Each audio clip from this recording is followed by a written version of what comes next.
Baik, Pak. Ya.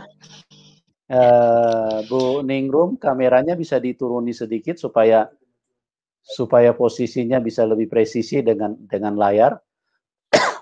Ya, oke, mantap. Ya, puji Tuhan. Ya, Orang kalau sudah ya. dipenuhi dengan kasih Tuhan Yesus Kristus, kasih Kristus, maka wajahnya dipenuhi dengan sukacita, dipenuhi Amin. dengan damai yang luar biasa, Amin. sehingga Haleluya, berjumpa dengan haleluya. orang-orang yang dipenuhi dengan damai sukacita, maka Terima kasih. orang itu membawa berkat buat kita semua. Amin. Ya, Haleluya. inilah Ya. ciri-ciri orang yang dipenuhi dengan Roh Kudus, dipenuhi dengan sukacita, dipenuhi dengan kasih dari Tuhan Yesus Kristus. Amin. Nah, Haleluya. pada Puji malam Tuhan. hari ini kita akan diberkati dengan kesaksian beliau, karena beliau akan menceritakan bagaimana pahitnya hidupnya, bagaimana menderitanya, bagaimana lika-liku bahkan terjebak dengan dosa-dosa yang mematikan, bahkan situasi yang sangat-sangat membuat narasumber ini putus asa. Tapi pada saat beliau memanggil nama di atas segala nama, nama yang sangat berkuasa di dalam hidup ini, maka Tuhan Yesus menyatakan dirinya. Di dalam Amin. imannya sebelumnya, dia narasumber berdoa, memanggil Allah SWT, dan Allah SWT tidak pernah datang-datang dan menjawab doanya.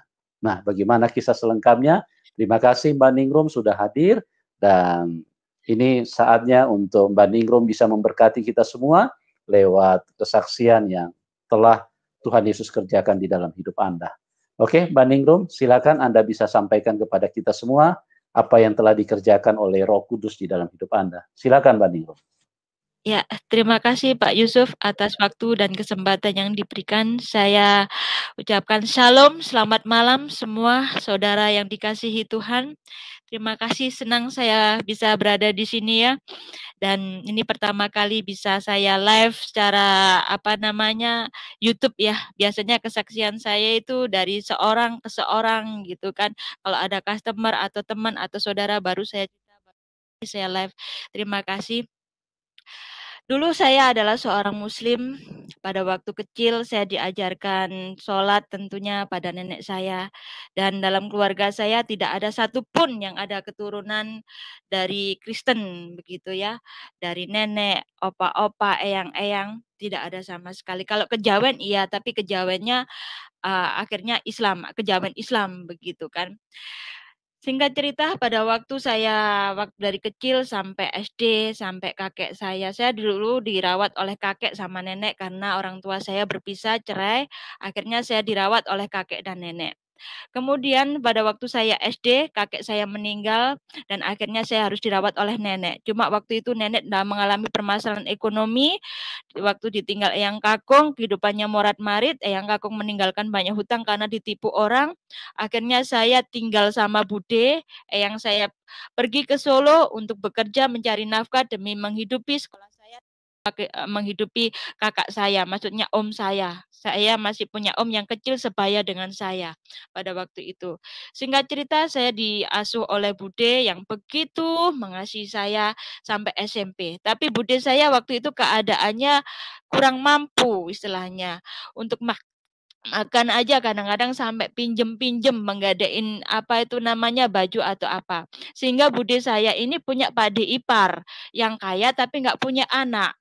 Lalu Pak D ipar itu ingin mengangkat saya sebagai seorang anak. Lah, disitulah saya akhirnya dengan kerelaan hati bude sama nenek saya sebetulnya nggak tega melepaskan saya.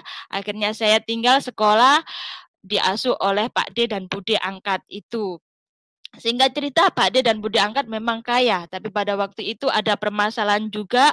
Akhirnya saya pun lepas tinggal di situ sendiri, akhirnya tinggal sama Pak D, suaminya Bude saya. Yaitu di situ saya tinggal di sebuah hutan karena Pak D saya seorang perhutani, saya tinggal di hutan di situ sama Pak D saja berdua. Nah, di situ saya awalnya jatuh mengenal tentang apa itu narkoba, apa itu merokok. Begini ceritanya, pada dasarnya dulu saya seorang yang baik, istilahnya ya suka belajar, nurut sama guru. Dalam keluarga saya pinter lah, dalam keluarga paling enggak saya bisa mengaji lah meskipun enggak lancar-lancar amat, kebanggaan pada waktu itu. Tapi seiringnya waktu, di situ saya mengalami proses yang luar biasa. Mengalami proses luar biasa, saya tinggal di tengah hutan dengan seorang Pak D. Pak D pun juga membawa teman. Sebetulnya saya nggak mau menceritakan ini karena saya pun rindu Pak D saya diselamatkan karena saya saat ini pun juga mengasihi Pak D saya. Nah, saya cerita sedikit aja pada waktu itu bagaimana saya awal jatuh dalam dosa ya. Pada waktu itu Pak D saya memperkenalkan saya merokok, saya ikutin. Tapi hati enggak. Pak D itu mengenalkan saya narkoba, jenis waktu itu koplo ya, ganja saya ikutin, tapi kok ngeliyeng gitu kan. Akhirnya waduh kok ngeliyeng, saya ingat besok saya ujian, enggak deh. Saya pertama kali pakai saya ngeliyeng, saya nggak bisa bangun 2 hari, saya kapok dan kapok, ipat-ipat nggak mau lagi pakai narkoba. Pada suatu malam kembali Pak D saya ngasih itu maksa. Habis gitu saya curiga, loh kok maksa? Gitu ya. Terus akhirnya saya umpetin itu obat di bawah kasur. Apa yang terjadi malam hari pintu saya didobrak. Saya nggak mau menangis cerita ini ya, karena itu sudah dulu. Sekarang saya sudah menang gitu kan. Cuma ini flashback aja awalnya saya jatuh dalam dosa kenapa gitu kan. Terus akhirnya Pak D saya punya pikiran yang buruk. Tetapi pada waktu itu saya dengan sekuat tenaga menyelamatkan diri saya, akhirnya saya selamat. Terus akhirnya malam-malam berikutnya saya takut pulang ke rumah. Saya akhirnya tidur ke rumah teman, mengumpulkan teman cowok-cowok, tak suruh gitar-gitar temenin saya. Meskipun mereka sungkan karena ada Pak D saya paksa mereka, ayo. Karena yang bisa menemani saya sampai malam hanya teman-teman cowok. Teman-teman cowok-cowok kampung-kampung preman-preman malah baik-baik, hormat-hormat sama saya. Terus pada waktu itu saya setiap malam saya ketakutan. Akhirnya itu sampai saya lulus SMA. Saya sampai lulus SMP. Sampai saya lulus SMP lalu saya kembali ke kota Jombang. Waktu itu saya tinggal di Bojonegoro. Ke kota Jombang, habis gitu saya dibilangin tetangga, kamu Rum, bapakmu itu loh soge, bapakmu itu loh kaya. Coba kamu cari bapakmu di rumah ini gitu kan. Saya berniat mencari papa saya sembunyi-sembunyi gitu dibantu dengan tetangga-tetangga yang ada gitu kan. Dengan sembunyi-sembunyi tapi akhirnya ketahuan bude saya cemburu nangis. Loh, Ningrum kalau sudah ketemu bapaknya nanti gimana aku? Aku kan yang besarin, aku yang gini nanti kalau dia diambil orang gimana gitu kan. Bude itu sayang banget sama saya. Terus pada waktu itu namanya anak kepingin tahu ya, saya carilah bapak itu. Akhirnya suatu saat bapak ketemu, bapak itu papa saya datengin sekolah saya. Waduh keren. Pada waktu saya biasanya hidup kekurangan ya. Di sekolah waktu itu saya sekolahnya desa sekali, deso pokoknya di tengah-tengah sawah. Saya sekolah dicariin papa membawa sedan. Pada waktu itu belum ada handphone, papa saya sudah pegang handphone.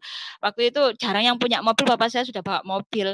Jemput saya ke sekolah, nyari saya dan ingin tahu cari saya. Waduh, saya dipanggil. Waktu itu saya dipanggil oleh kepala sekolah untuk datengin. Rum, ini ada papa kamu yang mau nyari. Wah, rasanya hati itu gindrang gitu kan.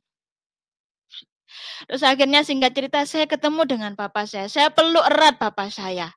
Saya perut erat papa saya itu mengasihi saya juga. Terus akhirnya pada suatu saat papa saya cerita sama saya, Rum, jangan kamu pacaran dulu ya. Kamu sebentar lagi tahun. Ingat, papa ingin menghabiskan waktu-waktu masa-masamu itu sama kamu. Karena papa nggak pernah ketemu kamu nggak boleh pacaran dulu. Karena papa pengen kamu fokus sama papa karena nggak pernah ketemu. Saya bilang, oke gitu kan. Saya senang, secara manusia saya senang gitu kan. Tapi pada waktu itu, kesenangan saya nggak bertahan lama. Setelah saya ketahui papa saya, waktu itu saya disuruh tinggal sama mama tiri saya. Mama tiri saya sayang banget sama saya, menerima saya apa adanya, cinta banget sama saya tinggal sama papa tiri saya. Terus pada waktu usia ke-17 tahun, papa saya ingin membuat pesta besar-besaran pada ulang tahun saya diajak ke diskotik. Nah, pada waktu itu saya kan sekolah di desa, nggak kenal namanya diskotik. Diajaklah papa dirayakan diskotik sama teman-teman kantornya.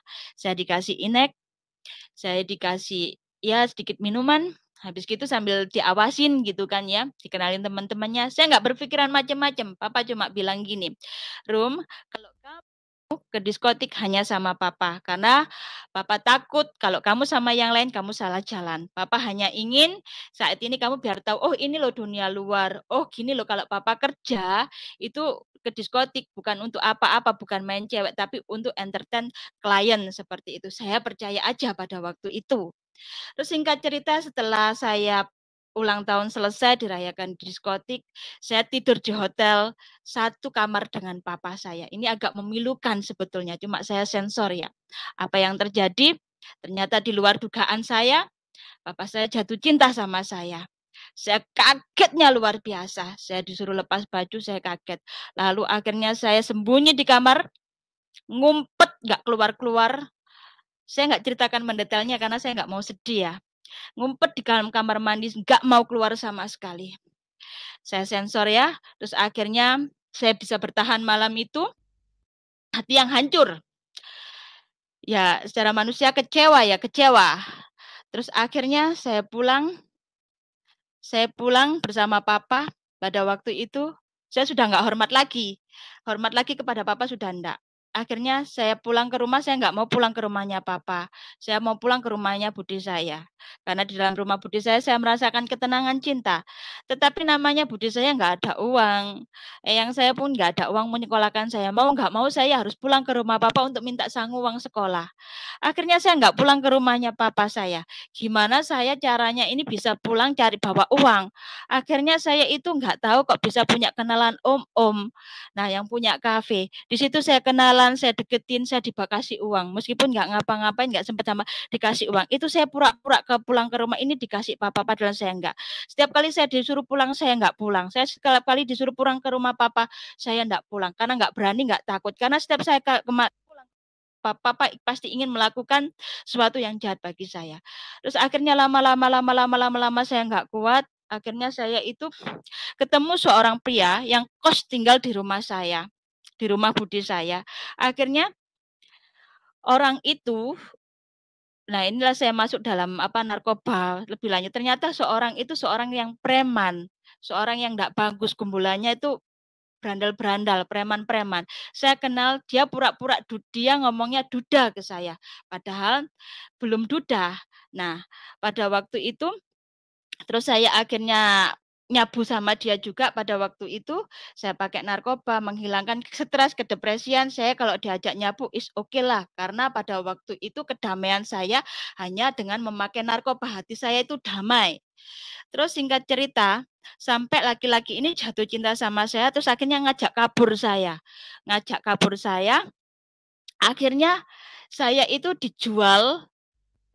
Ya nggak tahu, saya kayaknya nggak sadar, waktu itu saya 17 tahun. Saya itu dijual ke mucikari. Nah, disitulah saya kenal klub malam, disitulah saya kenal kepelacuran, dijual ke mucikari pada waktu itu. Saya sempat hamil pada waktu itu ya, sempat hamil dan sempat hamil pada waktu keadaan hamil itulah saya dijual, disuruh tidur ke orang laki-laki demi menghidupi kebutuhan saya, gitu kan. Dan pada waktu itu, ya saya nggak tahu kok nurut aja gitu ya. Pada waktu itu wis pokoknya namanya pikiran blank atau apa yang digini-ginikan, nurut aja. Terus pada waktu singkat cerita, pada waktu saya itu bekerja malam, saya yang kerja habis-habisan, habis gitu saya pergi melayani klien gitu, melayani seseorang, uang saya dihabiskan sama wanita lain. Lah di situ ada yang bilangin saya bahwa laki-laki itu enggak baik, gitulah. Laki-laki itu enggak baik, terus akhirnya saya pergi meninggalkan dia. Saya kenal seseorang lagi, di situ ya memang saya enggak di situ mengenal seorang lagi juga seorang itu memang seorang yang sudah beristri gitu kan. Tapi berkat Tuhan enggak sampai bertahan lama, juga saya kembalikan ke istrinya juga. Orang itu beristri. Terus akhirnya saya mengembalikan dia itu ke istrinya, saya down lagi juga. Saya down karena dia sudah punya istri, saya kembalikan dia ke istrinya, saya patah hati karena saya setiap kali berhubungan dengan dia selalu, dia bersama aku bahagia di sini, gimana istrinya ya? Saya kemikiran galau. Dia sama saya, gimana istrinya ya? Saat dia sama saya tuh kepikiran istrinya, kasihan istrinya. Jadi mau nggak mau saya lepaskan dia karena saya nggak ada kebahagiaan di situ. Saya lepaskan dia, akhirnya saya putus asa, saya down juga. Akhirnya saya malah jatuh ke narkoba, saya malah jualan juga narkoba gitu kan. Akhirnya singkat cerita saya masuklah ke dalam penjara. Di dalam penjara itu saya awalnya seneng banget karena apa ya, dalam penjara pun saya juga bisa apa itu namanya merasakan kehidupan mewah dan nggak kekurangan gitu kan, bisa pakai narkoba, bisa pakai handphone, bisa ada duit di sana gitu kan. Karena di dalam penjara waktu itu saya masih bisa jualan narkoba dan saya masih bisa jualan perempuan begitu kan. Terus singkat cerita pada waktu itu saya di penjara di Rutan Medaeng gitu kan.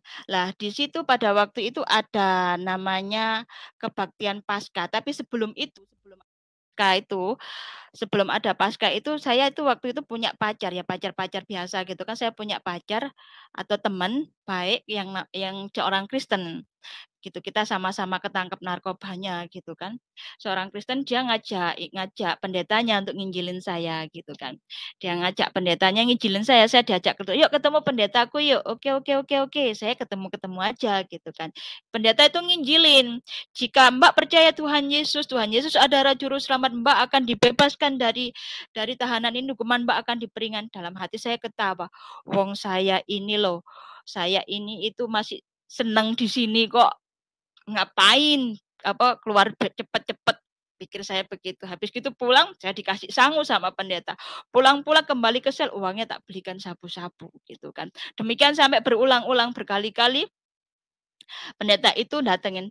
Terus akhirnya suatu saat saya masih belum kenal terima Tuhan Yesus, tapi uangnya pendeta saya terima gitu kan. Akhirnya Mbak ngomong begini, "Wes Mbak, nek sampean gak percaya Tuhan Yesus, ingat, suatu saat nek sampean ada masalah, berbeban berat, butuh pertolongan, minta pertolongan pada siapa-siapa, nggak ada jawaban, minta tolong pakai dua agama. Tuhan yang mana yang menjawab doanya Mbak, yaitu Tuhan yang benar yang harus Mbak ikutin." Habis gitu ya dia ngomong begitu, dalam hati saya yang nggak nyantol sebetulnya waktu itu. Singkat cerita, waktu itu sudah selesai. Nah, kebetulan di dalam sebelum sebelum awal masuk penjara itu kan saya waktu itu kan awalnya pernah dimasukkan ke dalam blok penampungan istilahnya itu. Nah, dalam blok penampungan di situ saya juga sempat ada orang Kristen gitu. Ada orang Kristen kan saya injilin secara untuk supaya jadi mualaf gitu kan. Saya ajarin ngaji sedikit-sedikit meskipun saya nggak banyak gitu kan. Saya ngomong tentang Islam. Oh, Islam adalah agama yang sempurna. Kalau kamu masuk gini gini gini begitu kan ya. Terus akhirnya ya mereka ya pada waktu itu nggak baik tapi kayak sok suci gitu kan. Memang dulu saya memang apa ya, kalau ada temen yang mau masuk Kristen gitu kan, rasanya itu mencibir. Ih, amit-amit naudzubillah min dalit, sak nakal-nakalku ojo sampai aku ini apa namanya murtad gitu kan. Intinya seperti itu. Pokoknya ada temen yang masuk Kristen, saya langsung bilang seperti itu. Terus singkat cerita kemudian saya dimasukkan di blok F. Di blok F itu Pak, sebentar mohon izin anak saya sebentar.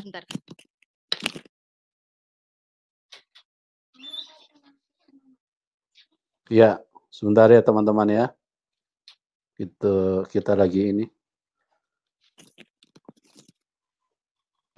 Mohon maaf Pak, anak Iya, saya tadi nggak apa-apa. Mbak Ningrum bisa dengar ya? Iya, bisa dengar Pak. Terus Ya. habis gitu, ya saya lanjutkan Pak ya, mohon maaf. Ya. Terus gitu saya dipindah di blok F ya. Di blok F itu teman-temannya nggak fanatik, baik-baik juga karena banyak yang Kristen di situ. Dia Kristen, Tuhan Yesus baik. Terus bilang, "Oh pacar kamu Kristen, kamu ikut Kristen aja. Nanti kamu menikah Kristen itu enak loh. Kamu nggak akan diselingkuin. Kalau soalnya nikah Kristen itu hanya satu aja, nggak mungkin dipoligami gitu karena nggak boleh gitu kan." Sempet hati ya nggak goyang nggak gimana ya, cuma dengar-dengar gitu aja. Terus ada temen ngajak, ini Paskahan, ayo kita ke Paskah gitu kan di penjara. Terus habis itu saya ngikut aja. Saya ngikut aja ke Paskah, datang ke apa tuh namanya ke gerejanya Rutan situ kan. Saya datang ke situ, saya masuk gitu kan. Wow, saya enggak tahu itu kenapa itu begitu saya masuk, enggak tahu entah mengapa gimana kok saya ini menangis terus. Ya namanya sedih bukan, ya namanya bahagia itu ya enggak tahu. Saya itu dalam hati sampai heran sendiri. Dia sampai heran sendiri loh. saya ini nangis apa? Saya ini nangis kenapa? Waduh, saya malu sampean. Malunya itu gini, loh kamu kok nangis kenapa? Dalam hati, kalau ada orang yang tanya, saya nangis kenapa ya? Oh, wis tak jawab, inget rumah aja lah, inget kampung. Padahal juga enggak. Enggak tahu itu kenapa nangis terus dari awal sampai akhir ibadah selesai, saya nangis terus di situ. Habis gitu ibadah selesai, saya kembali ke sel, sudah. Saya pun juga sholat, meskipun saya pakai narkoba, saya pun tetap sholat dan seperti nggak ada apa-apa. Pun akhirnya saya kepingin bertahan tinggal di rutan supaya saya nggak di layar ke Malang. Saya mencoba diskusi dengan adminnya situ. Saya nggak bisa. Ternyata saya harus dikirim di Malang ke penjara khusus wanita. Saya akhirnya ikut di penjara wanita. Nah, di dalam penjara wanita inilah saya ingin betul-betul bertobat. Saya ingin hidup saya itu baru. Saya tapi mencarinya secara muslim gitu kan. Saya di situ diri, nggak narkoba, nggak ngerokok, nggak ngapa-ngapain gitu kan. Saya mulai sembahyang tekun, sembahyang tahajud, bahkan saya sampai sempat puasa Senin Kamis kepingin bertobat. Tapi apa yang terjadi? Saya pengen bertobat. Kalau dulu ya, dulu saya memang kepingin bertobat itu pastilah semenjak saya dulu ya masih kerja malam, saya kepingin berhenti narkoba. Saya kepingin itu kekuatan, dengan kekuatan saya mentok 3 bulan habis gitu kumat lagi, mentok 3 bulan habis gitu kumat lagi, narkoba lagi. Habis gitu saya di Malang betul-betul ingin bertobat. Saya mumpung kan kesempatan di sini nggak ada narkoba, nggak ada apa-apa, wis jadi nggak mungkin lah saya bisa narkoba, nggak mungkin lah saya bisa melakukan kejahatan. Ternyata apa? Yang datang malah kejahatan baru yang belum pernah saya lakukan sama sekali. Yaitu hampir saya jatuh cinta sama perempuan. Bahaya enggak? Itu sudah memalukan enggak? Saya sudah berzina, saya sudah begini begitu. Tapi seandainya ditambahin dosa lesbi, gimana perasaan orang tua saya? Nah, ceritanya itu begini. Di waktu saya putuskan untuk cari Tuhan, cari Allah dengan sungguh-sungguh, saya ingin bertobat dengan sungguh-sungguh. Ada wanita cantik yang ngomong cinta ke saya. Cina ya, ceweknya Cina cantik gitu kan. Ngomong cinta ke saya. Secara akal pikiran saya tahu, waduh secara manusia cinta kepada perempuan itu enggak baik lah. Gimana Tuhan tolong aku, ya Allah tolong aku, kok aku cinta sama perempuan. Gimana nasib eyangku, gimana nasib orang tuaku, budeku, kalau aku pulang-pulang gandeng perempuan. Enggak, Tuhan itu mengerikan. Tapi apa yang terjadi? Saya tambah cinta sama orang itu. Akhirnya saya buat berdoa, saya sampai sholat tahajud, minta tolong sama Tuhan. Tuhan tolong lepaskan aku dari dosa ini. Apa yang terjadi? Dosa itu makin mendalam. Malah saya termimpi-mimpi anak itu. Terus akhirnya anak itu kan nggak tak jawab cintanya. Akhirnya dia pergi bersama cari lain. Rasanya hati ini cemburu. Saya ini nggak pernah secemburu itu. Saya pacaran dulu nggak pernah ada cemburu seperti ini gitu kan. Ini cemburunya itu memang bener lain gitu. Rasanya kok nggak rela gitu loh. Tapi pikiran ini sadar, hati ini nggak terima. Ini bentrok gitu kan. Tuhan tolong aku, Tuhan tolong aku. Sampai pada suatu saat saya nggak kuat. Saya betul-betul nggak kuat. Saya pengen lepas dari dosa itu. Bayangkan saya di situ, saya pikir tempat paling aman ya. Sudah nggak boleh ngerokok di sini, nggak bisa masukkan rokok, nggak ada narkoba. Saya pikir saya di situ bisa hidup suci. Saya pikir bisa cari Tuhan, sembahyang dengan Allah, dengan apa bermadu kasih dengan Allah, hidupku saya berubah. Ternyata enggak, dosa lesbian tidak pernah saya bayangkan dan enggak ada bibitnya dari saya. Tuhan izinkan menyerang saya. Dan di situ pun saya istilahnya terus akhirnya kan saya semakin tekun ya, diserang penyakit lesbi itu saya semakin tekun cari Allah ya, saya semakin tekun sembahyang, sholat tahajud. Nah di situ saya pakai ruko, saya sembahyang, tiba-tiba di saat saya sembahyang itu perkataan pendeta itu nancep di pikiran saya. Nancepnya itu begini, jika kamu dalam masalah berat, berbeban berat, doa pakai 2 Tuhan. Tuhan yang mana yang menjawab doamu, ya itu yang kamu harus ikuti. Langsung mancep di sini tuh inget gitu kan. Terus akhirnya saya dalam keingetan saya langsung bilang gini, mungkin doa saya itu terdengar keras atau gimana, saya nggak sadar di luar kendali saya. Saya doa begini dalam pakai ruku itu dalam keadaan peralatan sholat lengkap ya. Tuhan pencipta hidup, saya nggak bilang Tuhan Yesus waktu itu. Pokoknya Tuhan yang membuat hidup, Tuhan pencipta alam semesta, Tuhan yang menjadikan bumi dan langit, Tuhan yang menciptakan isinya. Tolong aku saat ini Tuhan, selamatkan aku dari dosa ini Tuhan, sampai nangis nangis gitu. Selamatkan aku dari dosa ini Tuhan, tolong aku Tuhan. Siapapun Tuhan itu, siapapun Tuhan itu, tolong aku Tuhan.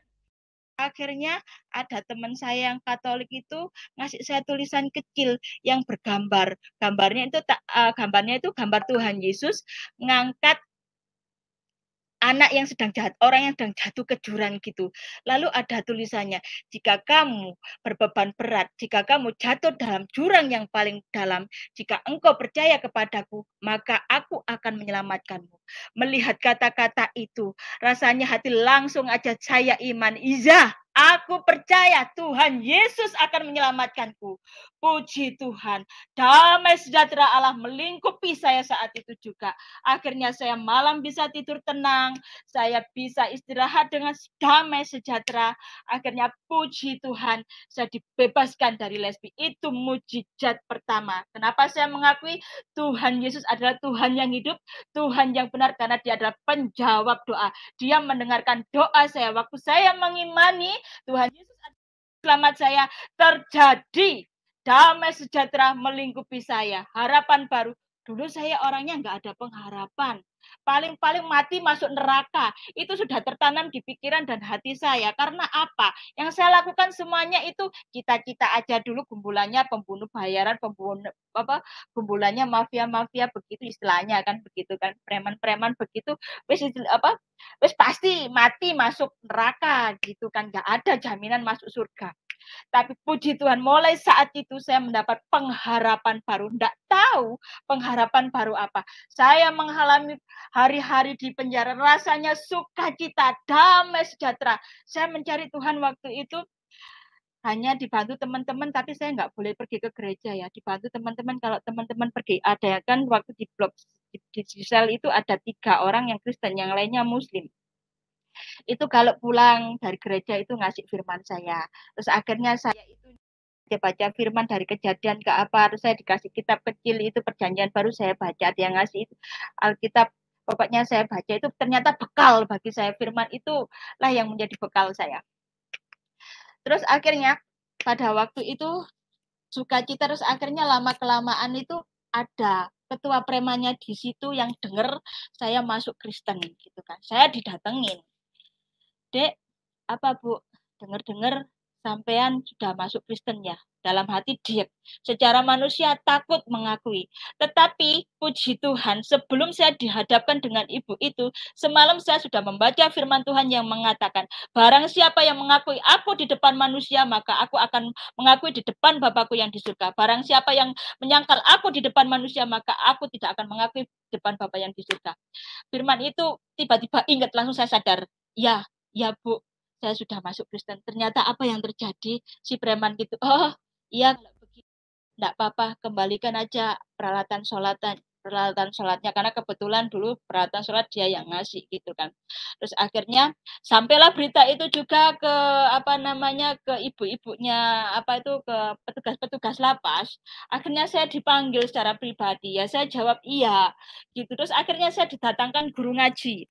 Terus akhirnya saya didatangkan guru ngaji secara pribadi. Jadi saya dipanggil setiap hari, setiap sore diajarin ngaji. Saya cuma ya daripada kelamaan ngobrolnya ya. Dia cerita Tuhan Yesus adalah manusia biasa, dan daripada saya ngomong debat apapun, karena saya pun juga masih waktu itu saya yai daripada berurusan lama. Lalu ada omongan bahwa saya nggak akan dapat remisi loh kalau kamu masuk Kristen gitu kan. Tidak apa-apa, Tuhan Yesuslah yang akan menjadi remisi, akan memberi remisi saya. Tidak dapat remisi, tidak apa-apa, saya bilang begitu kan. Tapi pada waktu itu puji Tuhan, saya tetap dapat remisi. Setiap hari saking cintanya sama Tuhan Yesus, saya mencatat itu di hari, setiap hari itu isinya bukan cowok, tapi Tuhan Yesus tok. Dan tanggal ini aku bersama Tuhan Yesus ini sampai buku diare saya itu penuh bek. Akhirnya akhirnya datang juga waktu-waktu saya untuk pulang. Sukacita, senang saya kembali ke kampung saya. Saya kembali ke kampung saya gitu baik-baik, nggak ada yang mengetahui bahwa saya Kristen. Tiba-tiba bude saya ini bersih-bersih kamar saya dan nemu di hari itu. Ngomong ke eyang saya kalau dibilang sholatnya itu enggak 5 waktu lagi, ada 8 atau 10 kali. Soalnya ya banyak lah, ada sholat apa tuh namanya sunahnya, ada sholat duha, sunat istiqoroh, sunat apa banyak lah. Pokok saking tekunnya itu istilahnya kalau bisa sehari bisa 7 kali gitu kan. Sembayang serentak saya dipanggil. Langsung, wes bunuh ning room itu, wes memalukan keluarga, wes itu wes pateni dia itu istilahnya, bunuh aja dia itu kan. Langsung saya secara ketakutan tapi saya yakin nggak mungkin bunuh karena sayang, cuma itu karena emosinya aja, pelampiasannya aja, saking keselnya sama saya gitu, kok bolak-balik bikin masalah gitu kan. Terus akhirnya saya telepon pendeta saya yang menginjilin saya dulu itu, beliau yang membimbing saya, akhirnya cepat kamu lari ke gereja yang saya tunjukkan. Tapi saya nggak lari ke gereja yang tunjukkan, saya lari ke gereja Surabaya, Petemon. Saya lari ke gereja saya, di situ saya tanya 108 waktu itu operator, ditunjukkanlah gerejanya Petemon di situ, saya besarkan rohani saya di situ, rohani saya di situ. Tapi saya masih pecandu narkoba waktu itu dan masih penjual perempuan pada waktu itu kan, belum. Mujizat pertama yaitu Tuhan lepaskan saya dari lesbi. Nah, mujizat kedua ini yang akan Tuhan lakukan pada saya. Mujizat keduanya begini, saya datang di gereja, saya tetap beribadah. Tapi namanya teman-teman tahu saya bebas ya, teman-teman pada menyambut, semuanya menyambut saya. Oh, kamu sudah keluar, sudah bebas, ayo kita happy manis, gitu kan, senang gitu kan nyabu. Tapi anehnya, setiap sekali saya pakai narkoba, dulu istrinya itu senang happy, tapi ini bawaannya pengen berdoa terus, nggak tahu yang dinamakan paranoid atau apa terserah. Pokoknya saya pakai sabu-sabu itu bawaannya berdoa pakai nama Tuhan Yesus. Akhirnya saya nggak jadi lagi. Sudah Tuhan ampun kapok. Terus pada waktu itu juga, pada waktu ibadah tutup buka tahun, saya ke gereja dulu. Habis ke gereja, saya langsung janjian sama teman-teman tuh pergi ke nightclub. Pergi ke nightclub malam, gitulah. Disitulah saya melihat kuasa Tuhan itu nyata dan ajaib bagi saya.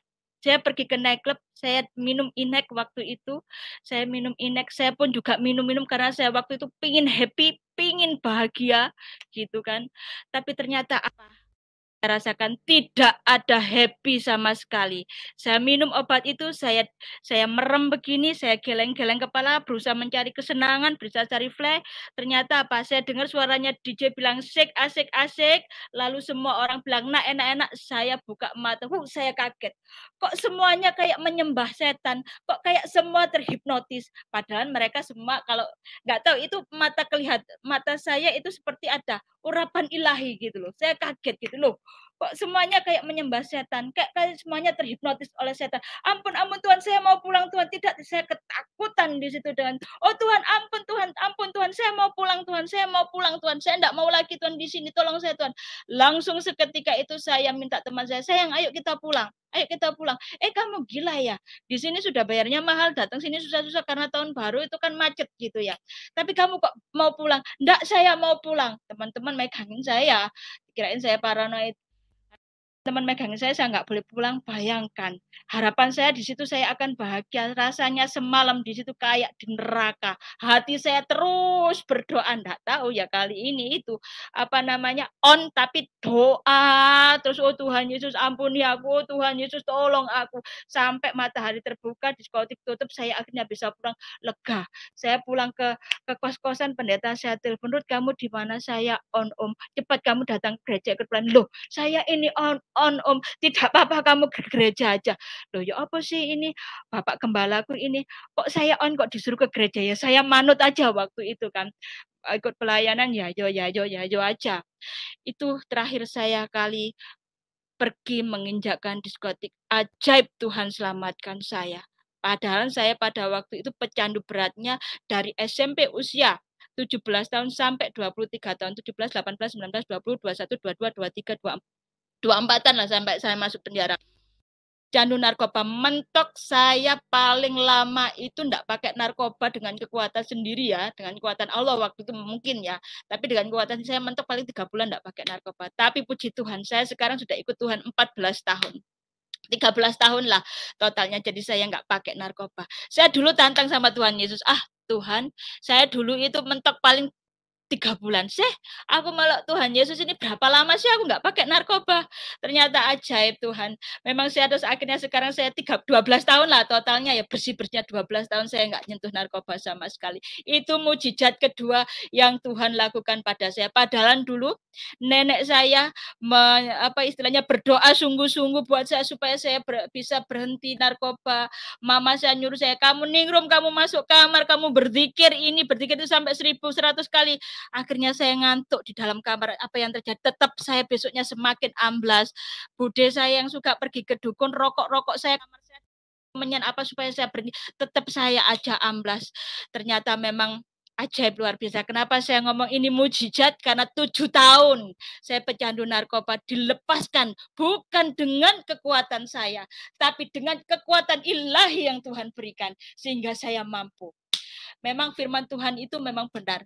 Bukan dengan kekuatanmu kamu menjalani hidup, tapi dengan kekuatan Tuhan. Memang setiap firman saya memang bukan ahli Alkitab ya. Gak pandai menghafal karena pengaruh dulu. Karena ini saya sudah sering. Ini dipukulin polisi dari sini sampai sini. Ini sudah babak belur gitu kan. Dulu waktu zaman masih narkoba begitu kan. Itu mujizat kedua bagi saya.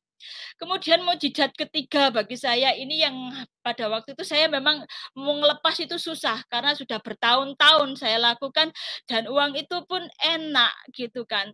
Tetapi cara Tuhan pun juga aneh. Saya dulu nggak terbesit saya bisa lepas dari pelacuran atau penjualan anak. Memang pada dasarnya pekerjaan saya itu baik. Saya marketing di sebuah perusahaan, saya jadi sales atau apa. Tapi caranya yang seperti cara dunia lakukan. Saya dulu menganggap tidak ada pekerjaan yang halal. Semua pekerjaan pasti haram. Pekerjaannya itu baik, tapi caranya itu nggak baik. Karena saya diajarin dulu dari orang tua saya, papa saya, cara melobi tamu, dapat klien pasti kasih cewek lah, inilah. Begitu, itu kebawa dalam diri saya. Memang saya bagus dalam mencari apa itu namanya di pekerjaan memang bagus gitu kan. Tapi caranya yang nggak benar sehingga saya itu jatuh dalam dosa mucikari. Akhirnya apa? Mami-mami mencari saya, nona-nona mencari saya untuk dicarikan tamu. Akhirnya saya ketagihan. Saya dikasih 30%. Wow, lumayan gitu kan. Dan punya trik sampai penghasilan yang bagi saya waktu itu banyak ya. Paling enggak itu 30 juta lah, 30 juta lah per bulan itu. Tapi waktu itu ya uang setan dimakan jin, digergitin tuyul gitu, enggak tahu entah kemana gitu kan. Singkat ceritanya, pada waktu itu saya sudah bertobat nih ya. Saya sudah bertobat. Maksudnya sudah mengenal, sudah ikut Tuhan, memang sudah ikut Tuhan ya. Karena sudah dosa kedua berhenti narkoba itu kan, dosa ketiga ini tiba-tiba itu kan tiap hari itu kan memang ada polisi yang mungkin minta jatah gitu kan, minta ini, minta apa gitu kan. Tiba-tiba kayak saya ketakutan dengan sendirinya. Sepertinya kayak polisi itu di mana-mana mengelilingin saya. Saya sembunyi di bawah kolong kasur, saya sembunyi di mana itu di bawah bed cover. Tolong aku, padahal nggak ada yang nyari, nggak ada siapa-siapa yang nyari. Rasanya seperti dikejar-kejar dosa. Dikejar-kejar dosa itu rasanya aduh nggak enak gitu kan. Terus akhirnya saya pun sampai jerit, ampun Tuhan, sampai kerukupan apa itu namanya selimut.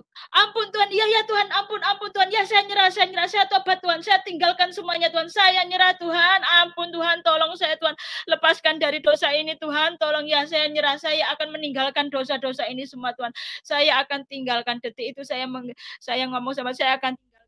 Akhirnya Tuhan lepaskan, wis gak jadi ketakutan, damai. Besoknya saya beristirahat ikut pelayanan Bapak Gembala melayani pemulung-pemulung.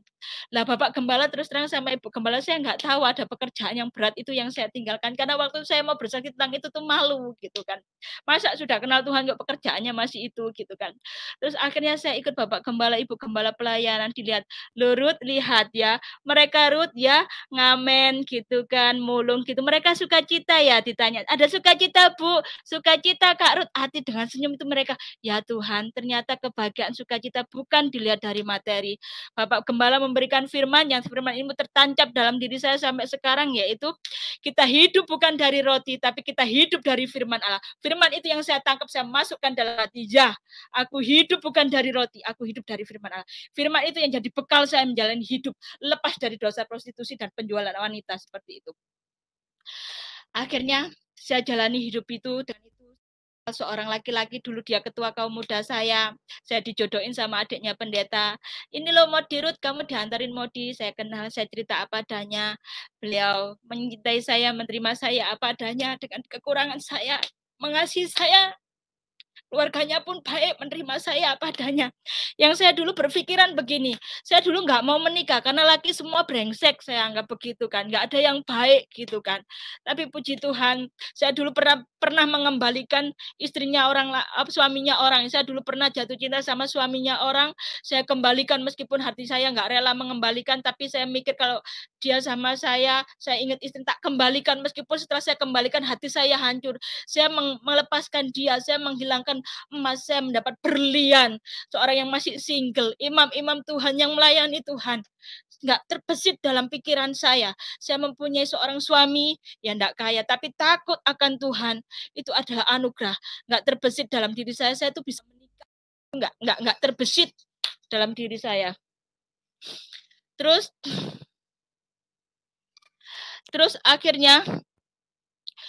akhirnya saya di situ menikah, saya jalani kehidupan, suami saya bisa mencukupi kehidupan saya.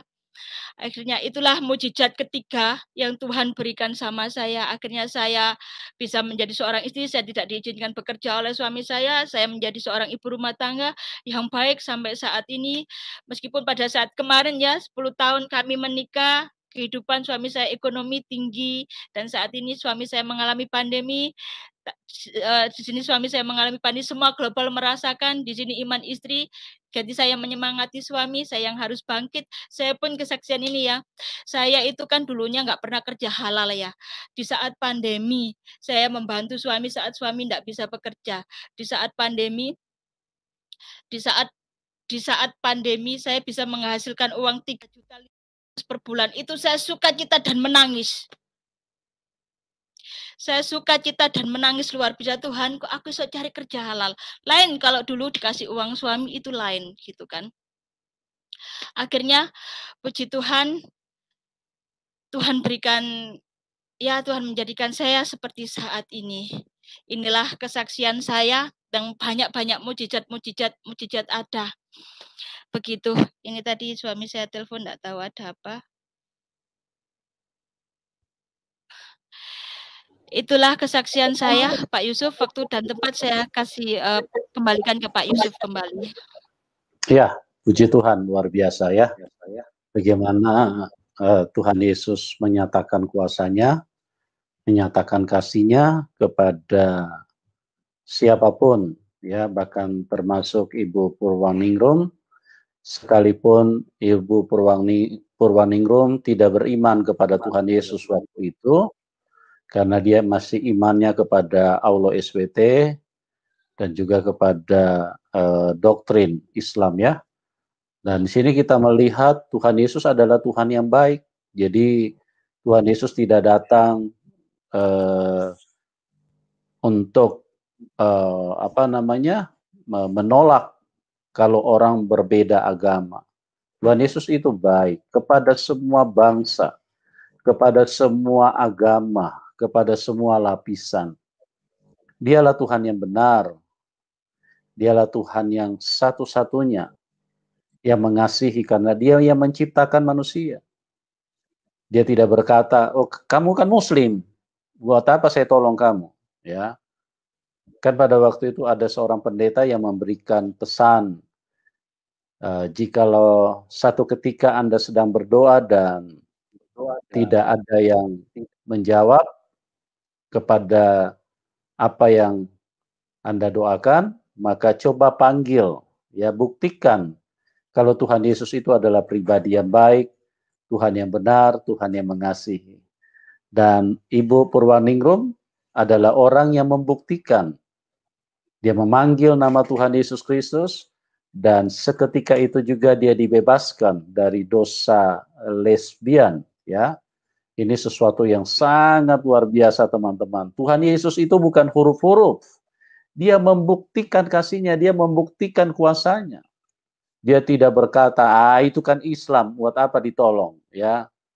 Itulah Tuhan yang benar. Kalau Tuhan yang kelompok-kelompok, ya, oh ini sealiran, seirama, seagama dengan kita. Orang ini seperti ini saja ditolong.